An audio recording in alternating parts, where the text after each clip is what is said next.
Rahim, respected PB Asifa Bhutto Zardari, First Lady of Pakistan, my cabinet colleagues and parliamentarians, distinguished guests, members of the diplomatic corps, distinguished guests from the Asia Pacific and beyond, esteemed international experts, regional leaders, respected colleagues from across Pakistan, ladies and gentlemen, Assalamu alaikum and a very good morning. It's a profound honor to welcome you to Karachi, the capital of Sindh, for the Asia Pacific Shelter and Settlement Forum 2026. I especially thank First Lady of Pakistan, Ms. Asifa Bhutto Zardari, for gracing this occasion. This forum represents the largest and most significant regional gathering dedicated to housing, shelter and human settlements. It brings together policymakers, practitioners, development partners, academics and innovators from across Asia Pacific region, united by a shared commitment to ensure safe, resilient and dignified housing for all.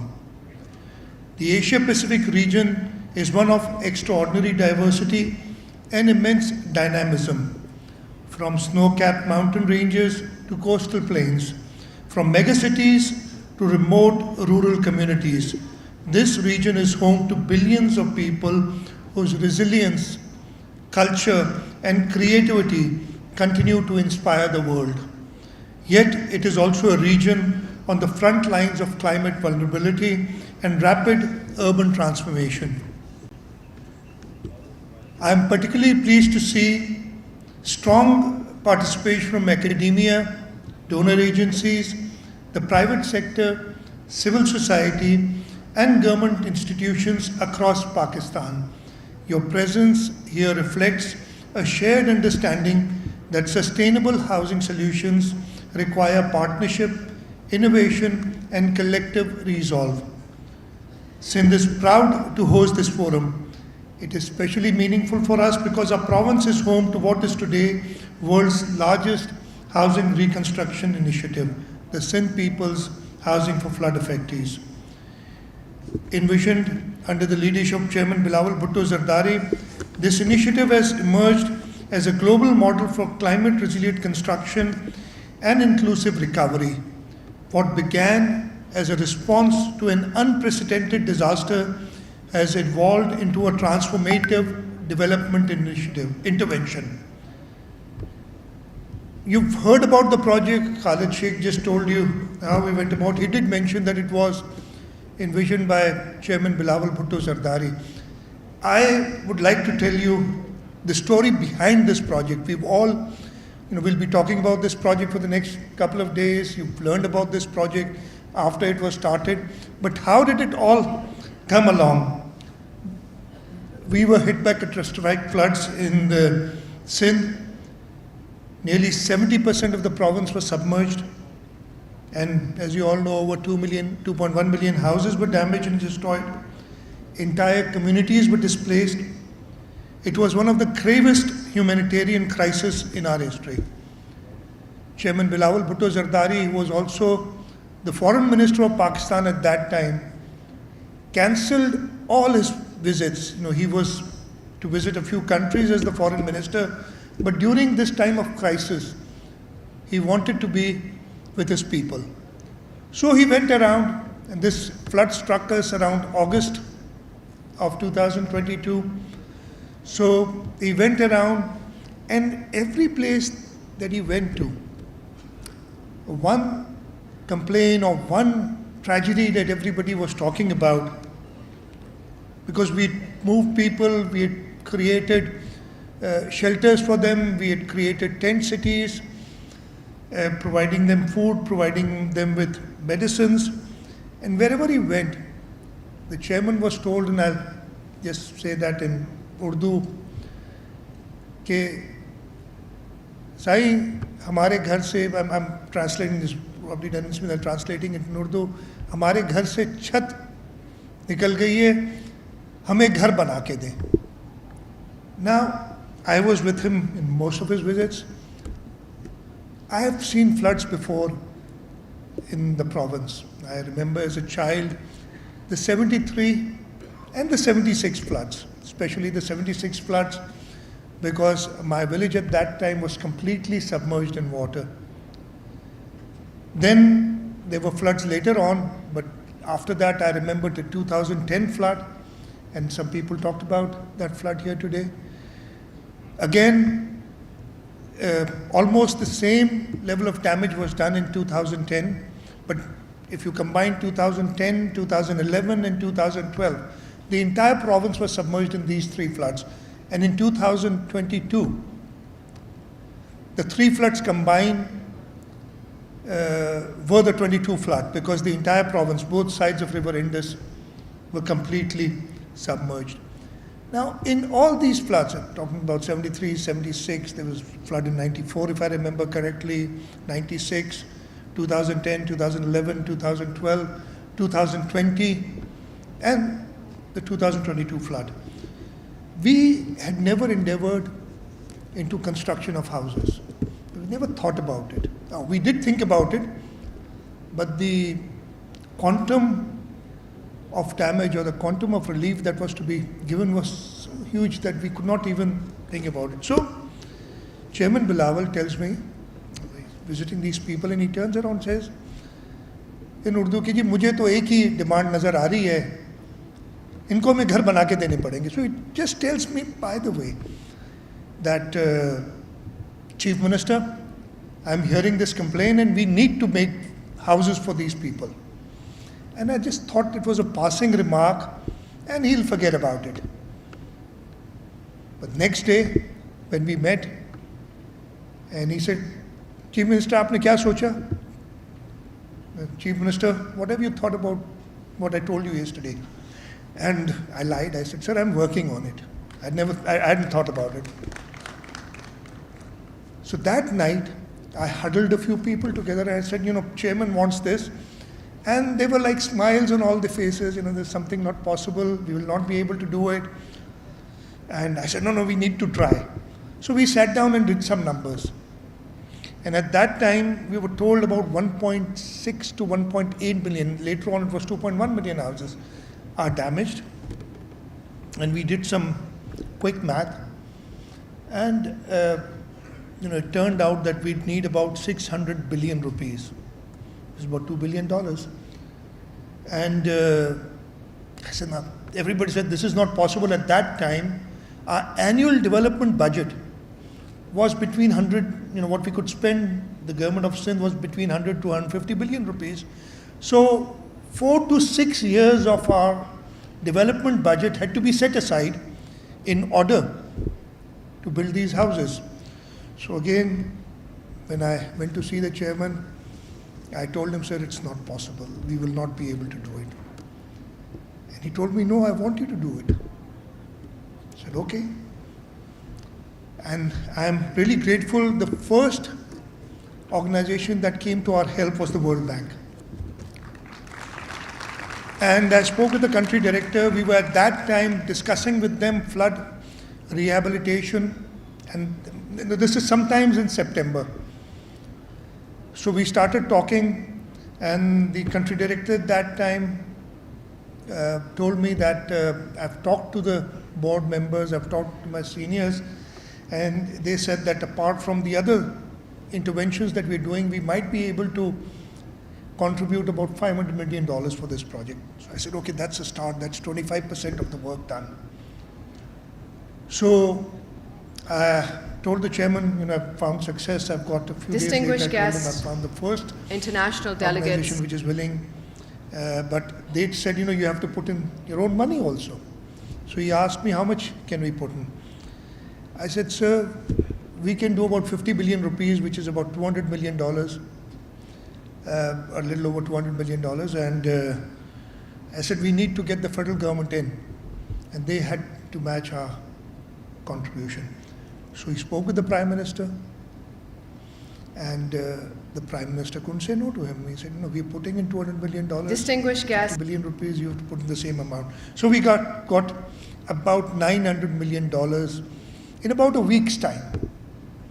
And that gave us the confidence that this is something that can be done. And a couple of months later, December 19th, 2022. So this is, where we're still recovering from the flood. The World Bank has its meeting now. It all depended on this first $500 million, whether we could get it. And 19th of December 2022, there was a big package that we presented to the World Bank. It was $1.7 billion, $500 million for this, for road reconstruction, for school reconstruction, for irrigation, rehabilitation, canals. And they approved $1.7 billion for us on the 19th of December 2022. Less than a month later, again, Chairman Bilawal Bhutto Zardari, being the foreign minister, was able to convince the Prime Minister and the Prime Minister in turn, because during that period, the UN Secretary General had come to Pakistan and he had visited the flood-affected areas. And the government of Pakistan, along with the United Nations, did an international conference on climate resilient Pakistan in Geneva. It was the 9th of January, 2023. And on this date, the government of Sindh, presented our case for this project. And during that conference, the Asian Development Bank committed $400 million. The Islamic Development Bank committed $200 million. It took a few months for the boards to approve this, but we were well on our way. And as Khalid Sheikh told you, in February 2023, in this very room, we got our other partners in, and Chairman Bilawal Bhutto Zardari made a passionate appeal to them. And there we are, less than 3 years from then, we've not only were able to get all the financing arranged, we completed almost 800,000 houses. We are on our way of reconstructing more than 1.5 million houses, and we are there. Inshallah, in this calendar year, we'll complete our project, the 2.1 million houses that we're doing. So at that critical moment, a clear commitment was made with every affected family.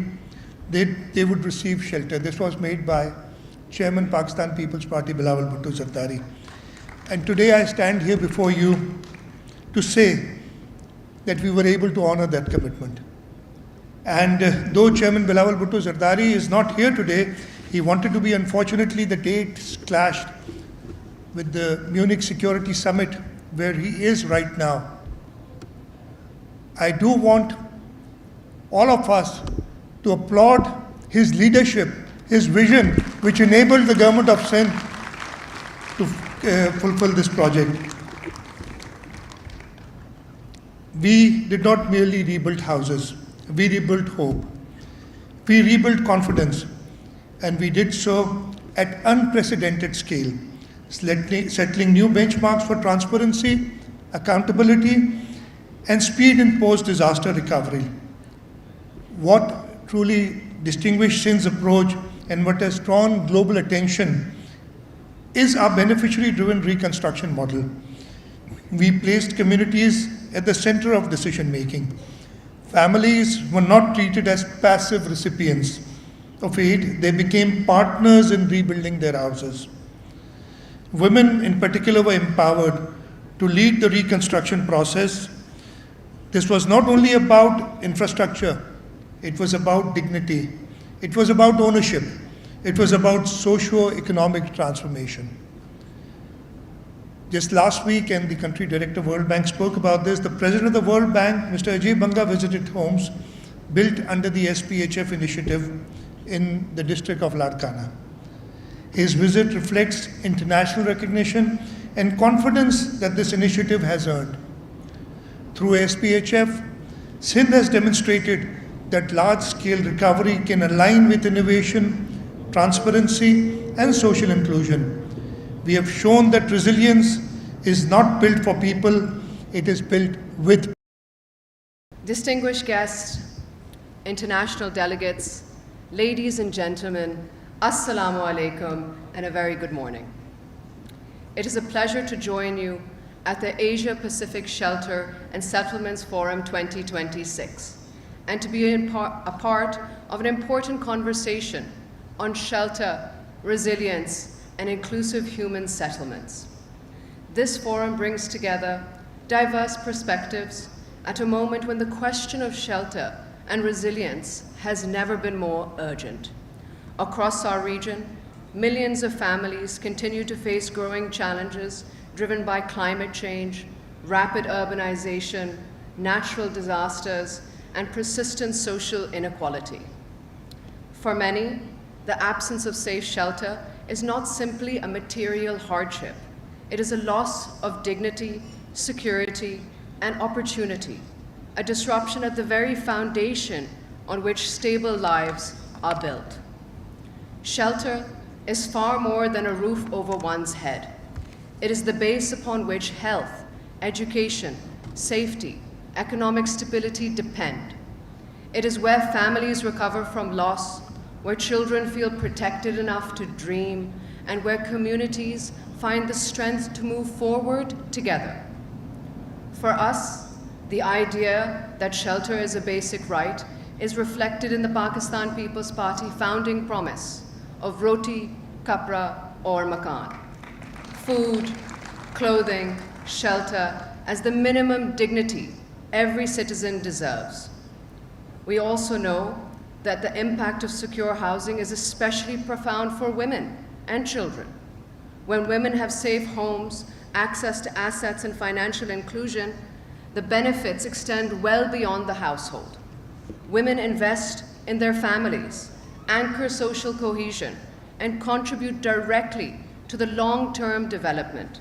Placing women at the heart of shelter and settlements initiatives strengthens resilience not just for individuals, but for entire societies.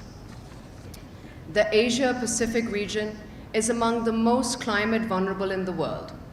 Floods, cyclones, earthquakes, extreme heat are increasingly displacing communities and placing immense pressure on both urban and rural settlements. Climate resilience can no longer be treated as an add-on.